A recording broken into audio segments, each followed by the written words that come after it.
Hi மக்களே, vision 360 வழியாக நம்ம நேற்று என்ன பார்த்துருந்தோம் அப்படின்னு உங்களுக்கு நல்லாவே தெரியும். ஒரு பிஸ்னஸை எங்கேருந்து தொடங்கணும், அதில் நமக்கு என்ன முதல் நோக்கமாக இருக்கணும் அப்படிங்கிறத உங்களுக்கு நேற்று சொல்லியிருந்தேன்.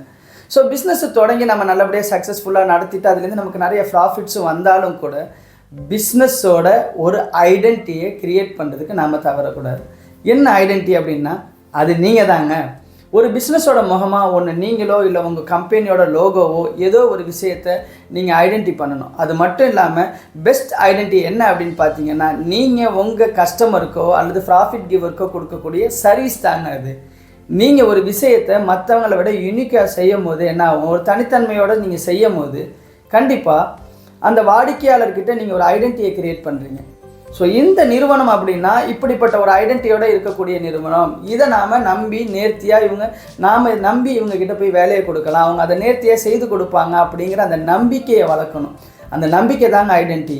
அதை தாண்டி நம்மளுடைய பிராண்டாக இருக்கட்டும், கஸ்டமர் சர்வீஸாக இருக்கட்டும், நம்மளுடைய பர்சனல் விசிபிலிட்டியாக இருக்கட்டும், இது எல்லாம் சேர்ந்து நம்ம கம்பெனிக்கான ஒரு தனி அடையாளத்தை உருவாக்கும்.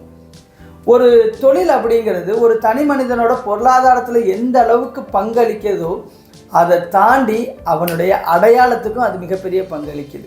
ஸோ உங்களுடைய அடையாளம் என்ன ஆகும் அப்படின்னு பார்த்தீங்கன்னா இந்த சமூகத்தோட தேவைகளுக்கு நீங்கள் பங்களிக்கக்கூடிய வாய்ப்புகளை உங்களுக்கு வழங்கும்.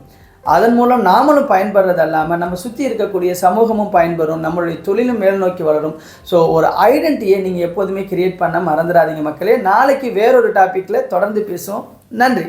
Let's promote peace and harmony through acts of love and kindness with people whom we deal in our daily business.